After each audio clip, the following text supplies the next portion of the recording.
Hello students, Amit की पाठशाला में आप सभी का स्वागत है। हमारी आज की वीडियो में हम लोग क्लास 10th की एक्सरसाइज 5.3 का क्वेश्चन नंबर 2 सॉल्व करेंगे। तो आइए हम लोग अपने आज की वीडियो स्टार्ट करते हैं। क्वेश्चन नंबर 2 है find the sums given below.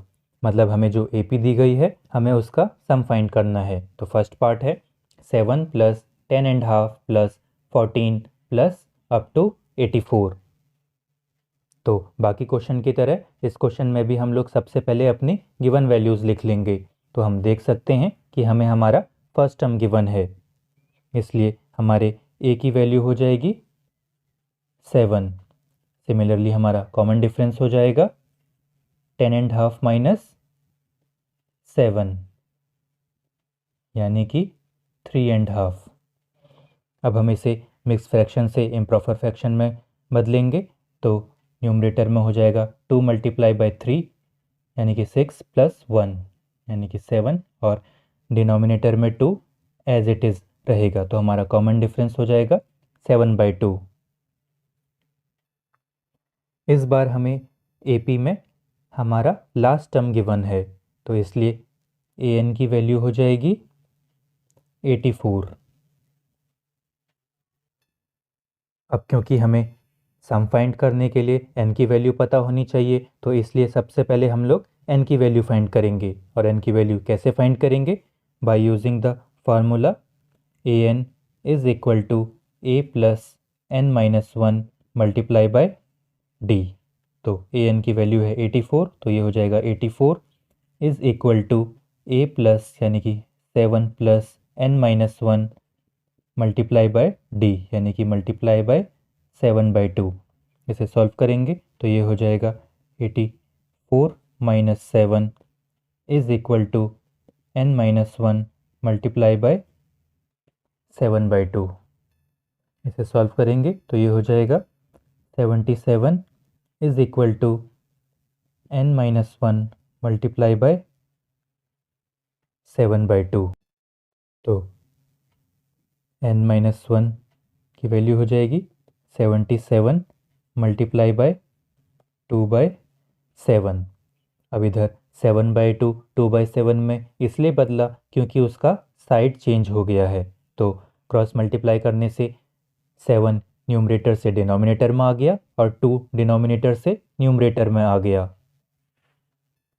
तो इसे सॉल्व करेंगे तो ये 7 से हो जाएगा 1 टाइम और ये 7 से हो जाएगा 11 टाइम। तो n - 1 की वैल्यू हो जाएगी 11 × 2 यानी कि 22। और इसे सॉल्व करेंगे तो ये हो जाएगा n - 1 इज इक्वल टू 22। तो हमारे n की वैल्यू हो जाएगी 22 + 1 यानी कि 23। अब हमें इस एपी का सम फाइंड करना है, तो जो फार्मूला यूज़ होगा वो है Sn is equal to n/2 × a + an। इधर हम फार्मूला में वैल्यूज़ पुट करेंगे तो ये हो जाएगा n/2 यानी कि 23/2, और ब्रैकेट में आ जाएगा a + an यानी कि 7 + 84। इसे सॉल्व करेंगे तो ये हो जाएगा 23/2 × 7 + 84 यानी कि 91। और इसे सॉल्व करेंगे तो ये हो जाएगा 2093/2। तो हम कह सकते हैं कि अगर हम अपने एपी के इन टर्म्स को ऐड करेंगे तो हमारा आंसर आएगा 2093/2। तो ये हो जाएगा हमारे इस क्वेश्चन का आंसर। अब हम अपना सेकंड पार्ट सॉल्व करेंगे। हमारा सेकंड पार्ट है 34 + 32 + 30 + अप टू 10। तो सबसे पहले हम लोग अपनी गिवन वैल्यूज़ लिख लेंगे। तो हम देख सकते हैं कि हमारे इस क्वेश्चन में हमारा फर्स्ट टर्म गिवन है, तो हमारे ए की वैल्यू हो जाएगी 34। सिमिलरली हमारा कॉमन डिफरेंस हो जाएगा second term minus first term यानी कि 32 - 34 विच इज़ इक्वल टू -2, और हमारा लास्ट टर्म है 10 तो इसलिए ए एन की वैल्यू हो जाएगी 10। अब क्योंकि हमें सम फाइंड करने के लिए n की वैल्यू पता होनी चाहिए, तो इसलिए पहले हम लोग n की वैल्यू फाइंड करेंगे। और n की वैल्यू कैसे फाइंड करेंगे? By using the formula a n is equal to a plus n minus 1 multiply by d. हमारे पास ए एन की वैल्यू गिवन है, तो इसलिए ये हो जाएगा 10 इज इक्वल टू ए यानी कि 34 plus n minus 1 multiply by D यानी कि मल्टीप्लाई बाय -2।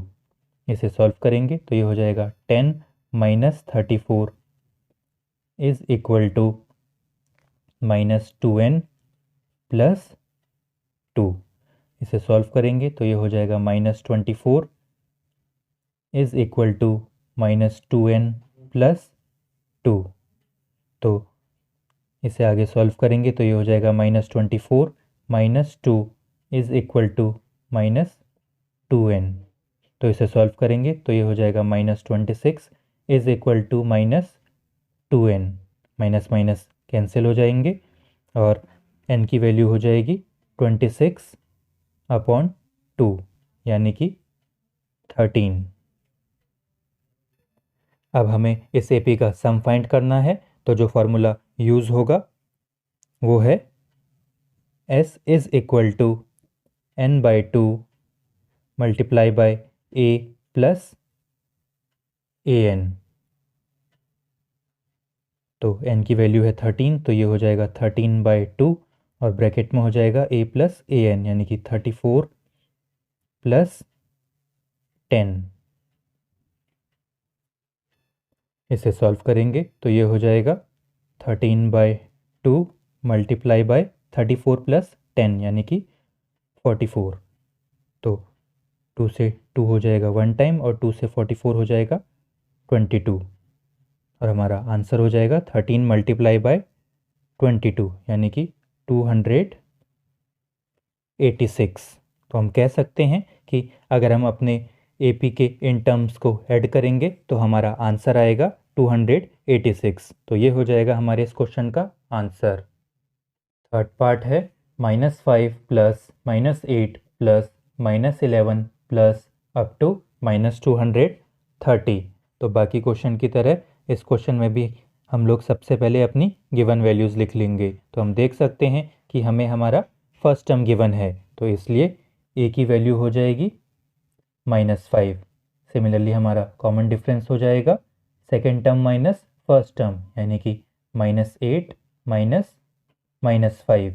इसे सॉल्व करेंगे तो ये हो जाएगा -8 प्लस 5 यानी कि -3। हमारा लास्ट टर्म है -230, तो इसलिए ए एन की वैल्यू हो जाएगी -230। अब क्योंकि हमें सम फाइंड करने के लिए n की वैल्यू पता होनी चाहिए, तो इसलिए पहले हम लोग n की वैल्यू फाइंड करेंगे।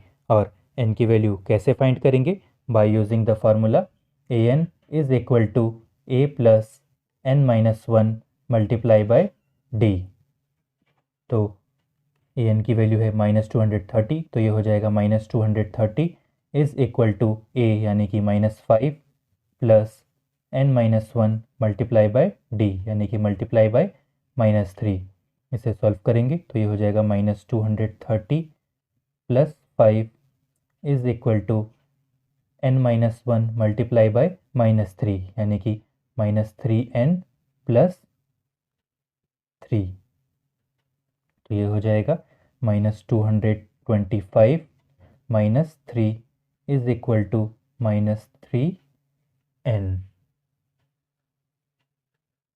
तो ये हो जाएगा -228 is equal to -3n। Minus minus cancel हो जाएंगे और n की वैल्यू हो जाएगी 228 divided by 3 which is equal to 76। तो n की वैल्यू हो जाएगी 76। अब हमें इस एपी का सम फाइंड करना है, तो जो फार्मूला यूज़ होगा वो है Sn is equal to n/2 multiply by a plus an। तो इधर हम इनकी वैल्यूज़ पुट करेंगे तो ये हो जाएगा 76/2 और ब्रैकेट में आ जाएगा a प्लस an यानी कि -5 प्लस -230। इसे सॉल्व करेंगे तो ये हो जाएगा 76/2 यानी कि 38 और ब्रैकेट में आ जाएगा -5 -230। तो इसे सॉल्व करेंगे तो ये हो जाएगा 38 multiply by -235 which is equal to -8930। तो हम कह सकते हैं कि अगर हम अपने AP के इन टर्म्स को ऐड करेंगे तो हमारा आंसर आएगा -8930। तो ये हो जाएगा हमारे इस क्वेश्चन का आंसर। तो this was all about today's video. I hope कि मेरे इस वीडियो से आपको एक्सरसाइज 5.3 का क्वेश्चन नंबर 2 समझ में आया होगा। और यदि अब भी आपको कोई डाउट हो तो नीचे कमेंट बॉक्स में कमेंट कीजिएगा, मैं आपका डाउट क्लियर करने की पूरी कोशिश करूँगा। और वीडियो कैसे लगी यह भी कमेंट करके बताइएगा। और यदि वीडियो पसंद आई हो तो प्लीज़ वीडियो को लाइक कीजिएगा, चैनल को सब्सक्राइब कीजिएगा और वीडियो को ज़्यादा से ज़्यादा शेयर कीजिएगा।